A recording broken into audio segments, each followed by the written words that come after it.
Spectrum wants to hear your views. You can SMS at any time during the show. Type Spectrum, leave a space, type in your contribution and name, then send it to 7197. Your views, our interviews on Spectrum, Radio 1 FM 90. A very warm welcome. This is Spectrum on Radio 1. I'm your host, Edmond Kizito. On Spectrum tonight, government says Bank of Uganda governor is innocent. Is this position justifiable? The Inter-Ministerial Committee on the report of the Public Accounts Committee of Parliament on compensation to the Harbour Group has exonerated Governor Bank of Uganda from any wrongdoing, saying he cannot be held personally accountable for the loss that was incurred because he was misled by then Finance Minister Saida Bumba. Last night, interim party chairman, also President Yoweri Museveni, rallied the party membership in Parliament to protect the governor, warning that sacking or forcing Mutebile out would destabilize the already troubled Ugandan economy and destroy all the gains made by the interim government. So far, Mutebile was implicated together with Saida Bumba and Edward Chiduma Kubia, former AG, for causing financial loss in the compensation to the Harbour Group. But while Bumba and Makubuya were forced to resign, Mutebile has insisted that, well, only the president or perhaps God can force him out of office. While the PAC report indicates that Mutebile did not exercise his independence as envisaged under the Constitution and that he did not cross-check communication on the subject matter, but according to the Ministerial Committee, he acted because he had faith in the Minister of Finance. The Ministerial Committee indicates that the governor provides minutes of meetings held by the Bank of Uganda board and justified that the decision was taken collectively. But PAC Chairman Cristiano Wadri says these minutes cannot be accepted now since they were not represented at the time of investigation. So tonight we take a look at this issue to assess if it was the right decision to take by the government. Our guests tonight: Honorable John Simbwa, Makindye is MP, also a member of Uganda Caucus. You're most welcome, Honorable John Simbwa. Thank you very much, Mr. Kizito. We're also joined by Mr. Everest Kayondo, Chairman of Kizito, the Kampala City Traders Association. You're most welcome, Mr. Kayondo.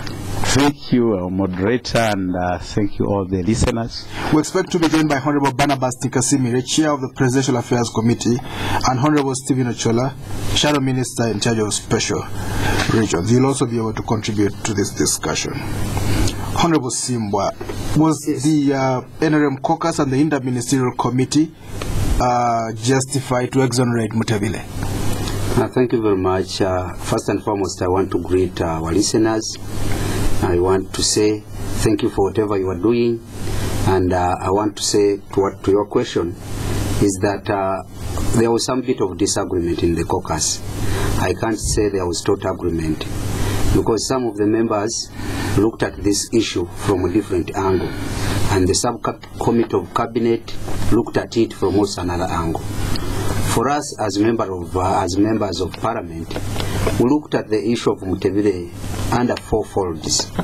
One, there are many letters which were written to him, and one of the letters was written by His Excellency the President, and in his last paragraph, the President was very clear that before you pay, ensure that whatever is due to government is deducted. This included taxes, this included the money which Harbour owed to Bank of Uganda. You remember there was a debt which was advanced by Bank of Uganda when Bank of Uganda bought off Harbour loans from Stanchart. These amounted to around $11 million. So the President directive was clear.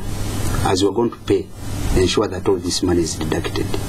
But Mr. Mutebile, I don't know because of what, he ignored that directive and went ahead and paid all the total due without deducting.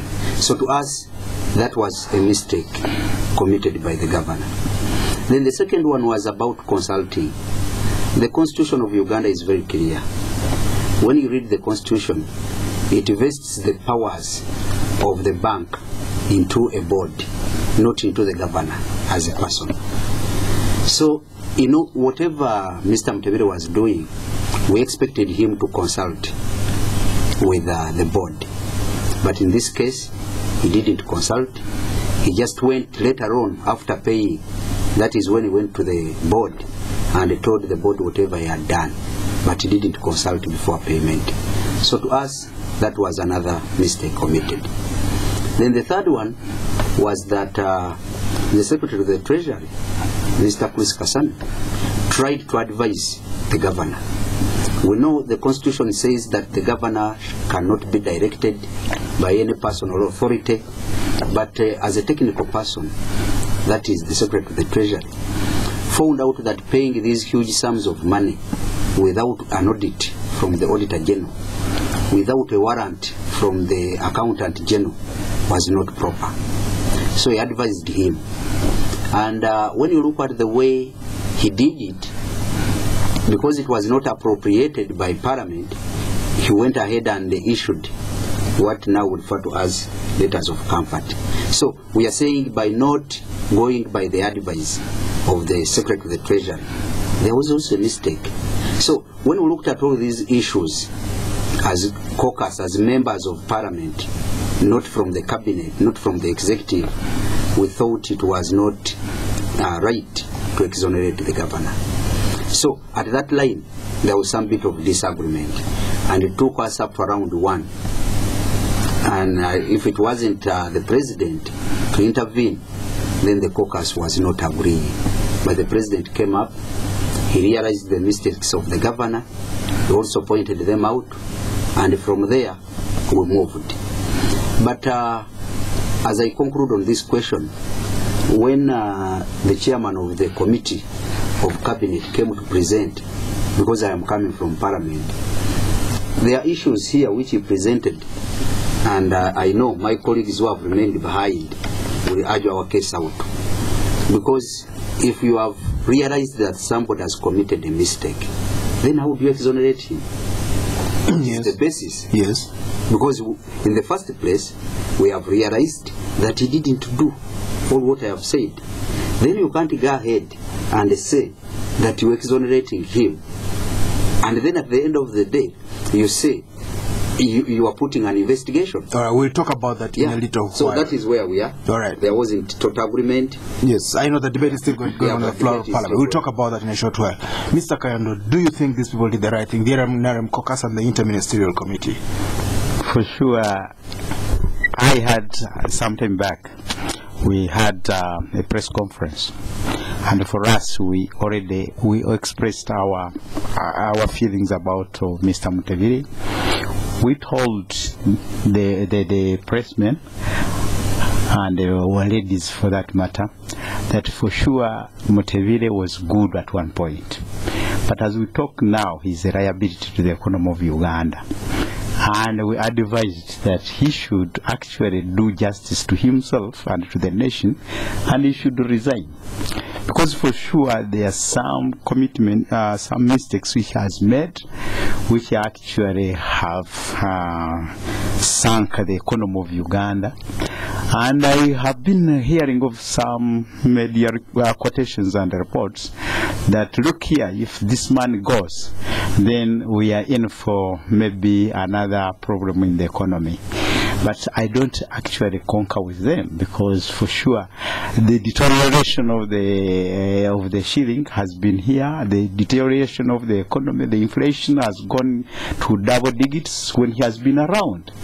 And you are telling us that this man is indispensable, he is so much, and we are telling him even that, look please, there is a problem. You are saying that Uganda shillings has appreciated, but this has been a reason because there is always an inflow during the Christmas period. People come back for holidays, they buy real estate, those especially in the diaspora, and these are the people who actually have brought in dollars, not your macroeconomic. Well, but this is, let's face it, inflation targeting, setting the CBR also brings in money because it raises the returns on T-bonds. But that is portfolio investment, and portfolio investment is very dangerous for the economy because it is short term. The moment you just change a bit and there is a shock, these people will run away and they will withdraw their money. We are telling even governor that, look here, we need to address production. This one, right now it is a disinvestment. People can't borrow, they can't invest, and it has turned into a disinvestment. And we need production, we need to boost the economy. Well, but he's not a supply side person. The central bank is a demand. He is not a supply side person, but at the same time, when he raises the interest rate, definitely there is a. Well, let's look at inflation targeting. When he launched it in July last year, at 10%, kept raising it, but the shilling became stronger from 29.01 in September to 2300. And where is it now? Well, you put a lot of pressure on it. No. Everything is going up. He rose by 1%. Well, you put a lot of pressure. No. It was not because of the rate of made the a political pressure. decision to when he should have kept there is no. This man is supposed to be independent. You put a fire under his. No. This man is supposed to act independently, and is not supposed to be to listen to these grumblings and noise. In fact, when we were in Parliament, he put it right. He said, "I can't listen to this noise." He called it foolish talk. And when the parliamentarians told him to rephrase the language, use another word, which is the same thing. Yes, he said, maybe let me call it foolish for a lack of a better word. And this is the language he was using. And they can't do anything. No, I can only blame... let's exhaust this point, Honorable Mr. Kayondo. Yes. The governor, things happened around about the time of election, world prices, the Eurozone crisis, the Middle East crisis, the shilling fell because the dollar, because of the miasma of factors, even drought at that moment. The central bank governor brought things back on board. That's the man we need now. No. For us, we think there were other factors which actually brought the shilling down, other than the macroeconomic measures he took. And for us, we think it was the influx of the dollars which came over Christmas period. And we predicted come March, April, this thing will go back and it will shoot back. And I think the volatility of the exchange rate, as we talk now, we experiencing another climbing within just minutes, and you can see. Well, that is true. Almost 10% loss in the last week alone of the shilling. Of course, part of it is because treasury bonds are not being bought. People are bringing in dollars, foreign investors to buy dollars, to buy treasury bills and bonds at the moment. What I was saying that I can fault Mr. Mutebile on some issues, but I can also give him some marks where he has performed. Yes. On the demand side, he has really performed. That's his docket. That's all he can do. That is his docket. He has performed. The only problem is that at times he's taken up by direction by some authority, and he ends up messing up. Well, that has not happened too many times. Let's first of all get back to Parliament. Do you think this position is going to prevail on the floor? The position which will prevail today is that as Parliament, we want more investigations to be done by the relevant bodies. What investigations? You have everything, all the because records. what we want to not to go into, we don't want to repeat what was done during the Chogam report. You see, when as Parliament you do the investigation, we can only stop at a certain level, then we hand over to those relevant investigative organs. We don't prosecute, and even in this case of the governor, we cannot even recommend for his dismissal, because it is clear in the Constitution. But what we want to do, one, we want to show the executive that there was a mistake committed by the governor. Never do it again. That is the first. You just want to give the executive a spanking. No, that is the first step. Yes. We want the executive to acknowledge that the governor committed some mistakes. Then from there, we are saying the mistakes didn't start from the governor alone. Because when we are looking at exonerating the governor, you are not looking at exonerating the Justice Kainamula, who was Solicitor General by then. Yes. You are not talking of exonerating the acting Solicitor General now. So we are saying that everybody from the word go, every technical person who was involved in this conversation should be investigated by DPP, by IGG, by CID, for purposes of prosecution and action. In case they find evidence of fraud or wrongful gain. Yeah, but in the first place, we want the executive to understand that there was a commission, there was a crime, either by commission or by omission by Mr. Mutebile. So you think he's going to stay, and you're saying let him take his lessons, spank him, but if there's any criminal liability, let him take it. He should take it. So his head is not entirely out of the nose. We are not saying that he should be exonerated, no. Okay. Mr. Kayondo, this is the situation that could prevail. In case it does, what does it mean for the economy? He stays, but with a noose around his head still. Well, whether he stays or not, sincerely we need to reconsider a lot of things. Because as Kizito were saying, this is a case which is very complicated for the whole economy. That we are not in a state of just inflation. We are in a state of what we call stagflation. Yes. Which is a combination of inflation is high, economy has stagnated. And it is stagnated. Slowed down. It has slowed, but the growth is a bit slow. Very slow.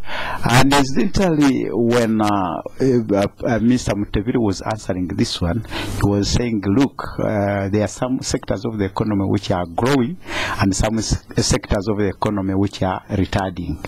And when he pointed out the sectors which are affected negatively, he said trade, agriculture, industry, these are negatively affected. He never mentioned which sectors of the economy are actually growing. Services, obviously. And the services, definitely, we have telecommunication is growing, banking is growing, construction is growing, and construction is growing at the expense of trade, because people are withdrawing resources from the trading sector and they are investing them in the non-trading sector, which is very dangerous. And when we go into regional groupings, we are not going to sell these arcades and buildings. We are not going to sell real estate. We are going to sell value-added products and services. This is where we go wrong.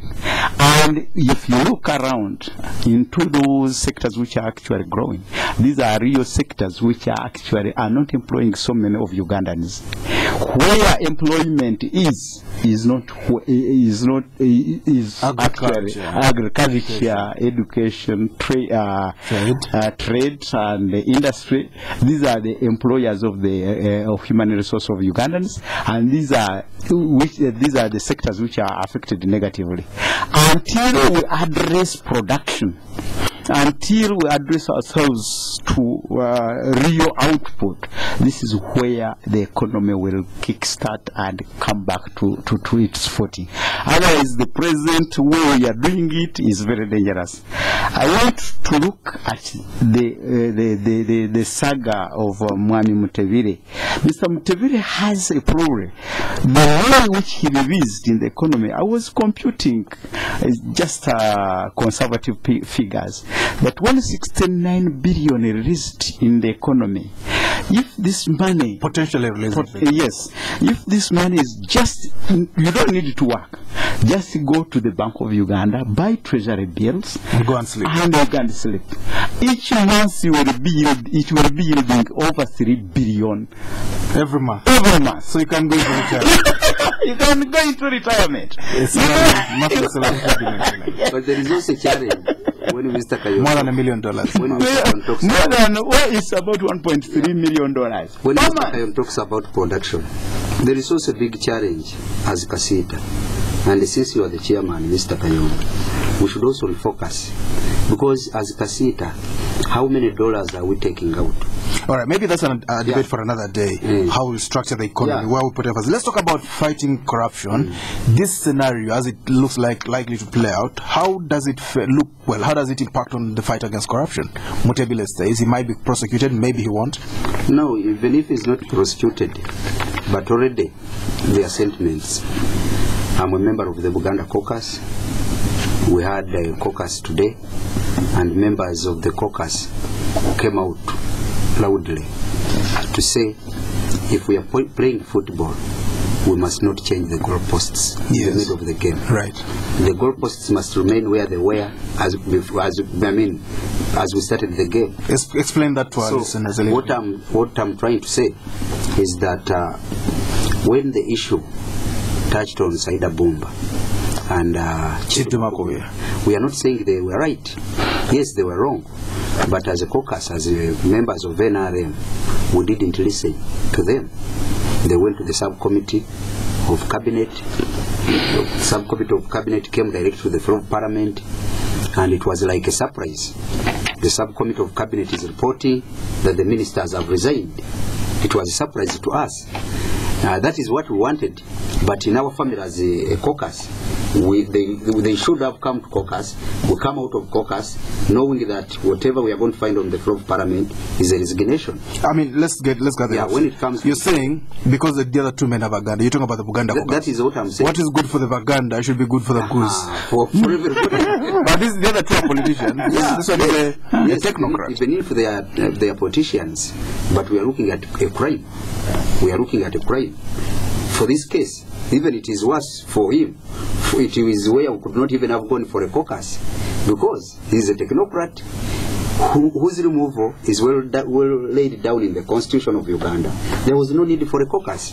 So that is why I'm saying we could have gone to a caucus about Saida Bomba and Chido Makubuya, because they are part of us, they are politicians. It is we who can remove and confirm them in their ministerial positions. For Mutebile, it was not even necessary, but we found ourselves in a caucus for 3 days about Mutebile. So we are saying that the issue of Mutebile should never be repeated in our fight against corruption.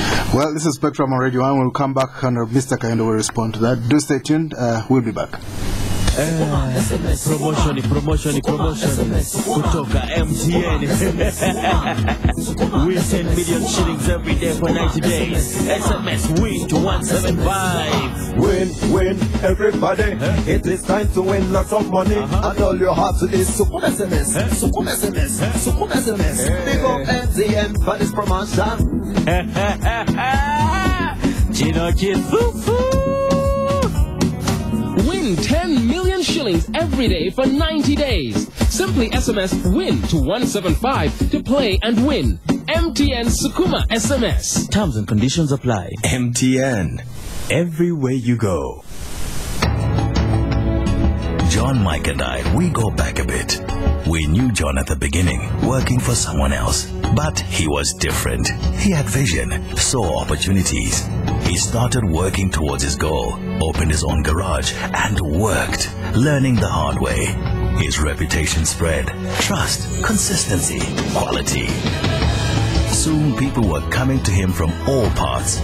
He made himself and his whole street prosper, and also helped friends, seeing potential in people and helping them on. But John never shouts about all his success. He's just who he is. Special. So here's to men like John, who make a difference, who enjoy Nile Special, the rich, satisfying taste from the source. Nile Special. You've earned it. Not for sale to persons under 18. Spectrum on Radio 1 FM 90 is brought to you by Stanbic Bank. Welcome back to Spectrum on Radio 1. Tonight on Spectrum, government says Bank of Uganda governor is innocent. Is this position justifiable? Our guests, Honorable John Simbwa, Makindye East MP, member of the Buganda Caucus, and Mr. Everest Kayondo, chairman of Kizito, that's the Kampala City Traders Association. You'll be able to call in and contribute to this discussion. Mr. Kayondo, what is likely to happen to the fight against corruption if Mutebile stays as is likely to stay? Seriously, it is a very big blow to fight against corruption, because when we saw some ministers resigning, we thought this time around the government was moving in, and even Parliament had pronounced itself. Well, with this one, we can't blame Parliament, because their fingers are tied, their hands are tied. They can't declare maybe they don't have powers over the man. But at least they had shown that they can hold the mantle against corruption, and we are very happy as population. And definitely the economy of Uganda and even the growth of Uganda is actually negatively impacted on by corruption. If corruption continues to flourish, then it will work against our economy. But do you think things have helped to fight against corruption? People will be afraid now. And who will be afraid? Because if we are exonerating some people because of flimsy reasons, then we can question whether actually you have the the will to fight it for and uproot it forever. Because people, if you have some people to be shielded and to be insulated, then it is very dangerous. For us, we are saying, if we are to fight corruption, let us spare nobody. Nobody is indispensable. And this talk about some people who are indispensable, that the economy will collapse because somebody has gone. I think we should build institutions. We shouldn't rotate. Well, for the future, for now, we have to wait maybe. No. We have to build institutions. I think Bank of Uganda should be an institution. It shouldn't be an individual. And we shouldn't see Mutebile as an indispensable person because he's the governor. We should see Bank of Uganda in its totality. In theory, in the U.S., Alan Greenspan, before he left, there was a lot of, he holds a lot of clout. And they kept saying, if he just goes like that, there's going to be a problem. That would be... But the other gentleman of IMF resigned when he was caught in a... The IMF is a different kettle of fish. My friend, now these are all institutions which we have built, and they are bigger than Bank of Uganda.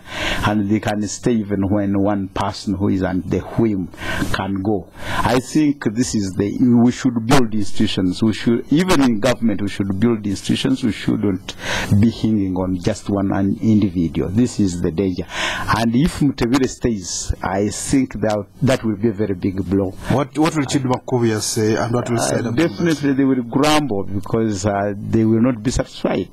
This is a case where they were all reportedly had to resign, had to go, and to go, one remains.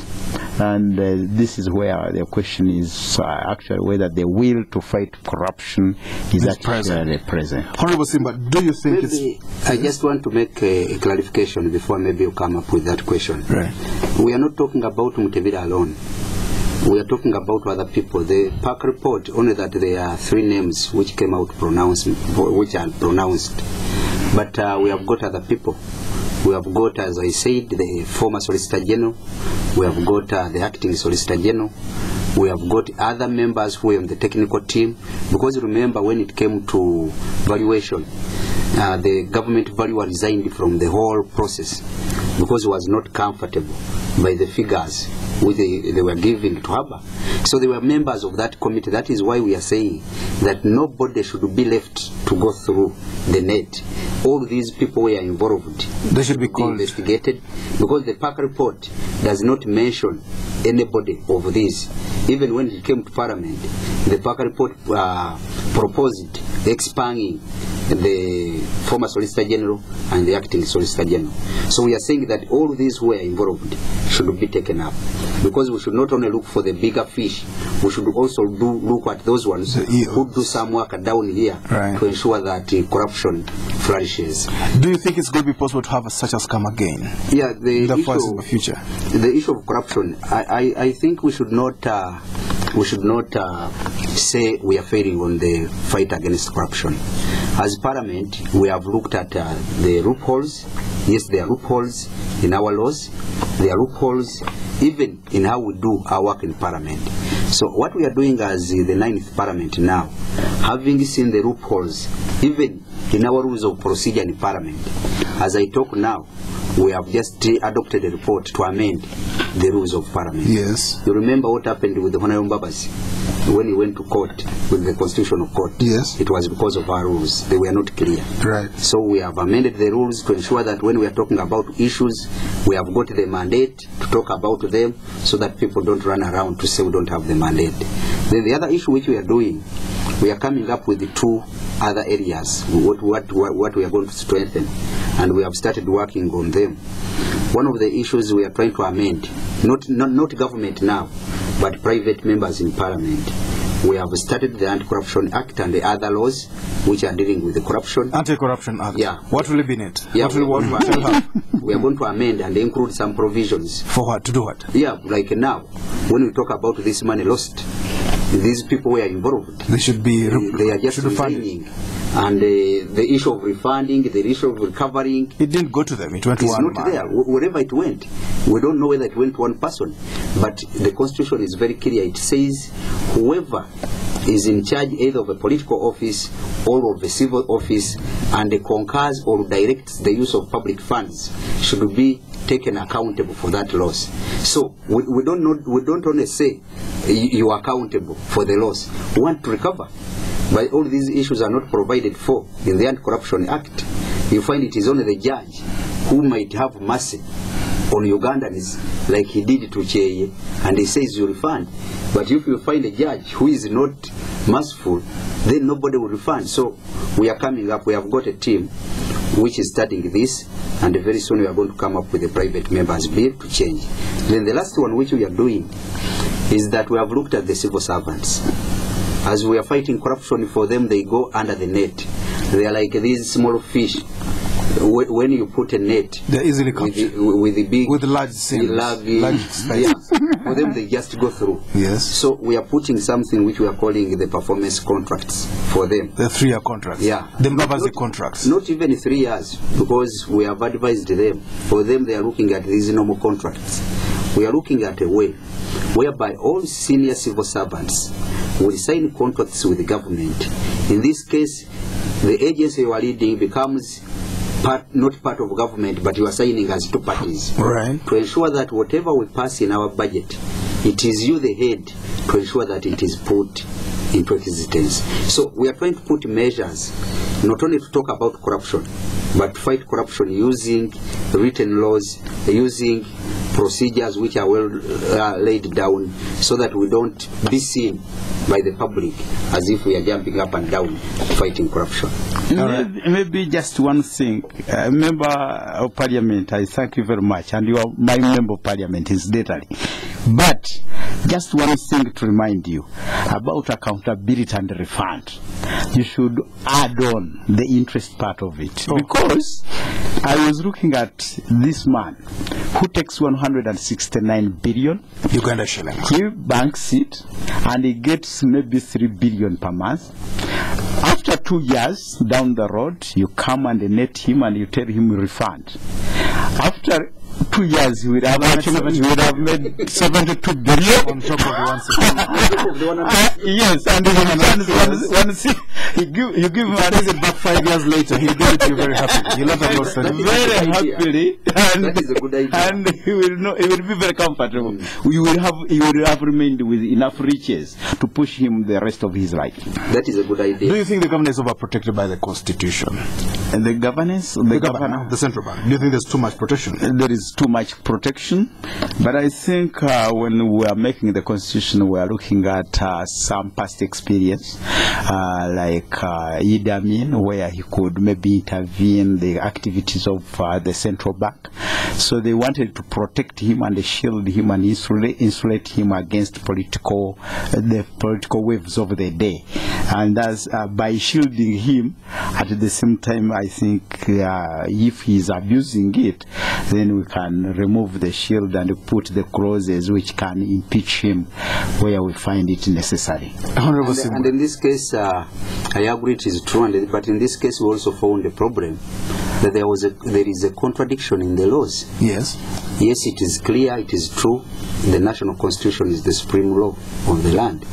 But there is also a contradiction when you go to the Bank of Uganda Act, yes, where he is given powers which are contradicting, because in the national constitution he is not supposed to be directed. Yes. But when you go to the Act, there is a provision where the minister can direct. So you find out that he played around the contradiction. In the Constitution, we are saying, right. No, how did you take a directive from the minister? And then he goes to the Bank of Uganda Act. The Bank of Uganda Act. He says, yes, it is clear. The Minister of Finance has powers to direct me to do this. So the Act should be repealed. It should be taken out. Yeah, we are also going to do something about the Act, because now he's playing around that contradiction. But again, Constitution is the supreme law, and where there is any contradiction with Supreme the Constitution, yeah, but we have not done anything about it. So you think it's going to be repealed? That we have already recommended. I mean, the subcommittee has already recommended to Parliament that we repeal that particular part, so that it is in consonance with the national law constitution. All right.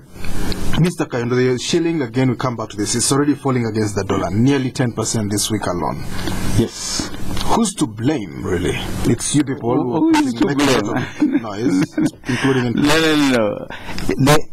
So many factors to blame, but I think when we presented our paper to the president, we are telling him a number of things. But one thing, a number of things to blame. One is the production sector, which is still low, and there are some other factors relating to production sector, like tariffs, the power tariffs and reliability. This is still a danger, and import substitute factories or industries, we don't have them. This is why the propensity to import is still very high. So that is one.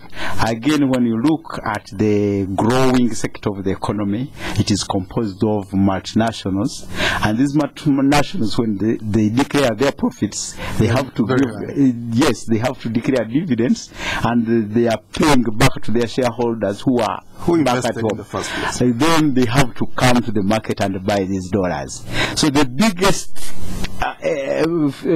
chunk of our dollars is actually going back as a profit made by these multinationals. You look at them, almost the banking sector, which is growing, the telecommunications, they are all foreign owned. These are insurance companies, these are foreign owned. So the biggest buyer of the dollar is not actually the traders and the importers. And that's why you are saying as a policy, let us look at a way of floating the shares of these companies. To the extent maybe if they have started making profits, let us at least make sure that at least maybe 30% of the shareholding is by the nationals, such that when you declare the dividends, a portion of it remains in Uganda. We had an experience of a delegation from Thailand very recently, and they had come to look at the opportunities of investing in Uganda. But when we asked them whether there are some opportunities of Ugandans investing in Thailand, they told us yes. If you are investing up to $4 million, then you will be allowed to own 48% of the company. All right. Meaning that again, the nationals have to remain with 52%. Maybe this is too high for Ugandans. When we demand for this, we might chase away the investors. Some of the investors. But we can put it somewhere around 30%, and for them they remain with 70%. Right. Again, there will be something to remain in the country. Listeners, this is Spectrum on Radio 1. You can call in now on number 0414-348-111, 0312-260-390, 0312-261-390. When you call in, please tell us your name and where you're calling from. Spectrum, hello? Hello? Hello? Yes, sir, your name? Good evening, my name is Dickens. Yes, Dickens. Thank you very much for hosting those gentlemen in the studio. But, gentlemen, I'd like to use Judge Mutebile squarely, looking at him as a mere cashier in the organization. The MD has approved. All the people could have approved. They forwarded you an approved document for you to pay. What would you do if you have the money at your hand? Maybe where we can afford Mutebile is where the deductibles were supposed to be removed from the payment that were made to Rafaja, and he did not make it. Even our taxes, and he did not. That's why we can say maybe he made an error. But you look at it, Mutebile has been stabilizing this economy, and has got so many accolades from World Bank for stabilizing the economy for about 10 years. Now you look at him and say Mutebile should go. Because of the mistakes committed by honorable ministers, because of the mistakes committed by people from the judiciary, no, that one should not be done. The ministers can go, but the person when the economy is returning on, he can stay, and maybe we forgive him, and maybe he apologizes for the mistakes made. Otherwise, Mutebile is not faulted, because for him he was just doing the work a cashier can do if the approvals were made by the relevant authorities. I thank you. Spectrum, hello? Hello? All right, let's get back to the studio. Mr. Kayondo. Yes, sir. This man is innocent. Oh, we have The lines are open again. Spectrum, hello. Good evening. Good evening, your name? Yeah, Jimmy is the name. Yes, Jimmy. Now, you see, Mutebile's case is a very interesting one. You won't want to rule out one thing. That if somebody was a cashier, a mere cashier, would do the wrong thing and get away with it. We are talking about the national economy of Uganda. We are taxpayers. This is our money. He's a custodian, for goodness sake. Now, we forgive him because he's been stabilizing Uganda. Have another rap. All right. Spectrum, hello. Hello. Good evening, Edmond. Good evening, your name? I'm AM as usual. Yes. Thank you for hosting the guest, the MP plus the business chief, Mr. Kayondo. Both Valangilas. My question goes to Honorable Simbwa of Makindye East. Apart from executive fighting corruption, because it has the direct weapons to fight corruption, not the parliament. Because if you look at the MPs, to me I really doubt whether they have the capacity to fight corruption, because the goodwill of the executive which should fight corruption. I think you have to comment on that. Thank you. Okay. Hello. Yes, good evening. Good evening, your name? My name is Moses.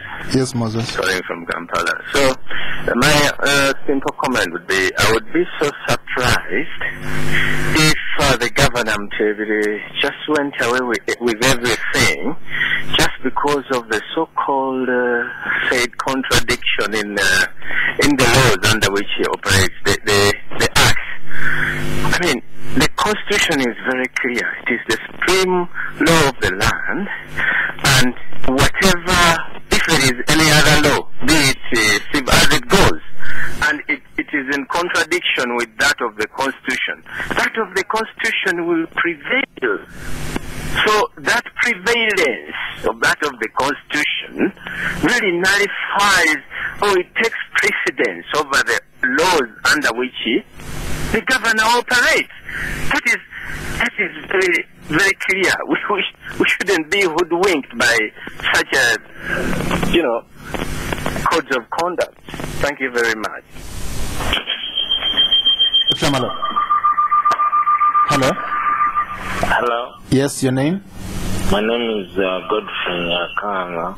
Yes, Godfrey Nyakanga. And I thank you for the very good program. I think the biggest challenge we have in Uganda is about cooperation between the Ugandans. All the other countries pool resources and work together to build their countries. And I think Uganda, and naturally we are selfish. Someone that has 100 million shillings, he thinks of building a little house and having a boundary wall around it. Whereas in other countries, people are going upstairs, they're going 5, 6 floors, synergizing on projects. And I think with this individualism, we will not be able to make it competitively. Uganda is being curtailed by foreigners like Indians and other people, because we're not focusing on issues of development, on working together as the Ugandans to make progress. Because you can't support an economy on an outer circular flow. Uganda is run on an outer circular flow. It should be run on an inner circular flow, which depicts growth in the economy and keeps the money in the circulation. And I think the MPs, and I see my brother there, Honorable Simbwa, they need to mentor Ugandans to look at cooperation as an entity, as the way forward, and that's the only thing that is going to help to develop this country into a sustainable environment and economy. Thank you very much. All right, let's take our final caller for the show. Spectrum, hello. Hello. Please switch off your radio or call it. Yes, let me just remove it. Okay, hello. Your name? I'm Chinka Rajab. Yes, Rajab. Well, to me, I wouldn't see any problem whether Mr. Mutebile has a problem or what. What I would look at is, come 2016, don't you think these people, the opposition, will use that one as a weapon to defeat us? Because me, I'm an NRM supporter, and they wouldn't anything against our party. So don't you think these people, they will use that one as a weapon? Because whatever is done, these guys, they take as an advantage to fight us. Thank you very much. All right, Mr. Kayondo. Yes, sir. You have a raft of questions. Yeah. Incidentally, Dickens was saying, look, Mutebile is just a cashier. And I think somebody else was putting him in a better position as a custodian. But I think he's even more than a custodian. He superintends over our treasury. And I think this man had all the powers. He has the constitution to protect him. He had, in fact, he can't have any excuses. But at the same time, Dickens was talking about stabilizing the economy. I think he has not been around for the last 2 years. But if he was, then you should have known that in last year we experienced inflation which reached even 30%. 30%, yes. Is he telling us that Mutebile had resigned?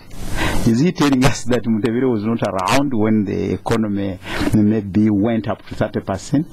Then let him give us the reasons. Right now as we talk, maybe it is around 25%. Again, this is very high. So right now he was talking about stabilizing maybe or appreciation of the Uganda shilling. Yes, we know.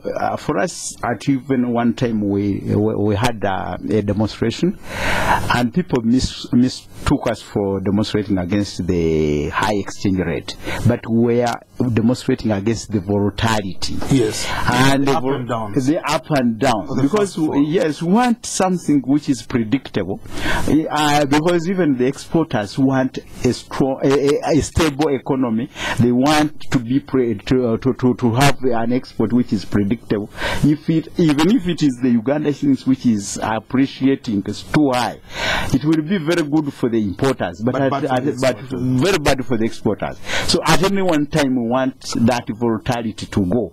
We know that oscillation should be eliminated, and right now, last week it was 2,340. Now it is. It touched 26. Yes, it is touching 26. That is bad, and Mr. Mutebile is still around. So I think we shouldn't maybe exonerate him on those grounds.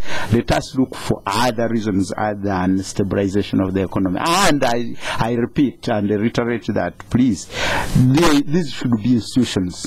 It shouldn't be an individual that we should be talking about. It should be Bank of Uganda, not Mutebile as an individual. And maybe Tinka was saying, yeah, this one, but I think Godfrey Nyakana had a very big good point where he was talking about the cooperation, which is quite good. At one time we had cooperatives, and I've been personally advocating for reinstating producer cooperatives, which could bring those that synergy into production, and it could also bring about marketing ability and negotiations when you are supplying our products. We have been talking about the silos to be built so that at least you don't just power everything that you have produced and leverage. Yeah, exactly. But I think these were good points.